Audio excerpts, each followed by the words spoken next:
ebizibu sikyajjukira na kujjukira ebizibu byenfunye obwongo bwansanuuse kamunguluze yanfuukidde kamunguluze mbegayiridde mbasaba kunziza Uganda ako ke katambi akalimu mwana muwala Prose Nambalirwa eyatwalibwa kampuni ya Fabulous Saudi Arabia okukola ng'alajja n'okkomezebwawo Uganda olw'embeera gy'alimu. Ono alabika ng'ali mu ddwaliro mulwadde ddala ng'alaajanira abazira kisa okumuyamba kubanga takyasobola na kutambula yadde okubaako ne kye yeekolera. Vidiyo zizino mbasaba bunyambe mwami Muwonge Henry nkusaba bunyambe munteeke Uganda bakama bange mbasaba munteeke Uganda mulaba amabwa bakama bange mbasaba munteeke Uganda mulabe bwefaanana ebigumba. Olwaliro kitaawe w'ono Livingstone Nsereko ssaako bbaawe Kityo Godfrey batuuseeko wano ku Delta TV tukole ku muganzirwazza okutubulira embeera ya muwala waabwe oba oliyaawo nga bafuna obuyambi. Bakama be bamwegana nti kyebamuyina ate ng'essimu yasembayo okwogerwa naye yatugamba ali ku office kwe yatuukira e Saudi Arabia. Kulira mawulire nti gyali tali bulungi abonyaabonyezebwa naye ne kusaba yalo sinamulaba nkubira omulanga gavumenti etuyambe. Kityo Godfrey Bawanambalirwa yeebazizza ekitongole kyakyo eyo Initiative olw'okubayamba ne bafuna omuntu waabwe kubanga bulijjo bamunoonya nga tebamanyi mayitire ge. Nga talya nga walwala tebamutwala mu ddwaliro nga mulwadde nnyo yafuna ebizibu bingi ne bakama we okwagala okumutta ekyamutolola n'ava mu maka ago n'atambula n'agenda. Yafunira ebizibu ebyo byonna ng'amaze okutoloka n'agenda bakama be ne bamusanga ku office ku Delta ne bamukuba emiggo naye nga wakati awo wonna najja neekubira endulu ku office tebasobola kunnyamba. Ono agamba nti batuuse n'omubazi w'omukulembeze w'eggwanga ku nsonga z'ebweru Ambassador Abe Kigozi wa Lusimbi okusobola era okufuna ku buyambi. Mbeebaza nnyo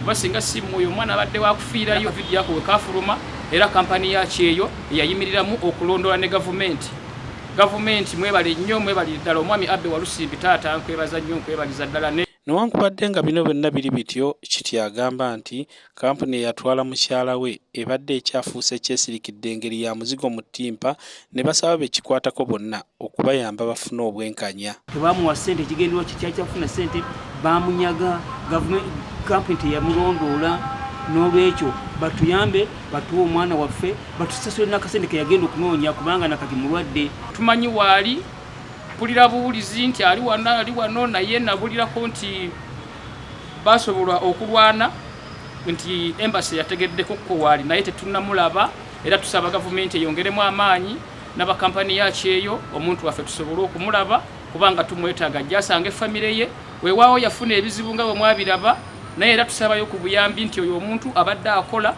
bakama be bamusasule. Livingstone Nsereko kitaawe wa Nambalirwa agamba nti muwala we alina abaana 3 ng'ekiseera kino ne jjajjaabwe omukyala abadde abalabirira yakubwa pressure oluvannyuma lw'okufuna ensonga ezikwata ku muwala we.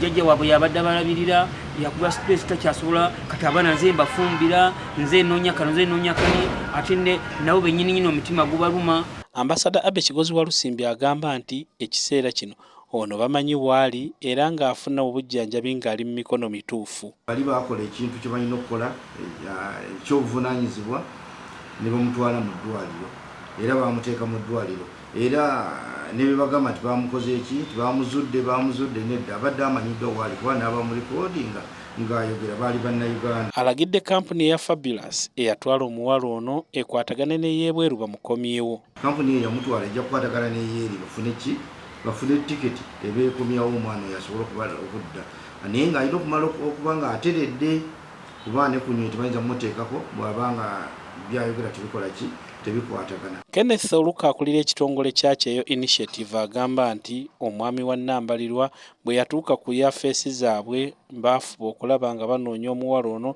era nga kati baamufuna ng'ali mu ddwaliro erimu ajjanjabibwa. Ng'ali mu ddwaliro era ku ssaawa zino ali mu kuweebwa obujjanjabi obwetaagisa then nga n'ebirala webiddwako.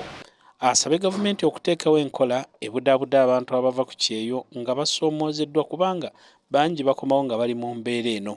okuteekawo monitoring framework egenda okulondoola abakozi baffe eyo yonna gye bali si kubateekamu eyo okanaggweramu n'ekirala okuteekawo legal teams ku embase zaffe okulaba nga ebintu ebibeera mu contract bi-effectingibwa bituukirizibwa that boss talina kukuba employee so nga ate n'omukozi naye alina okurespectinga ebyamutwala alina n'oteekawo fund ensawo egenda okukola ku nsonga z'abankuba kyeyo because kati yazuulibwa nga yadampingibwa mu ddwaliro nga tewali na ssente zimukolako tewali bamukolako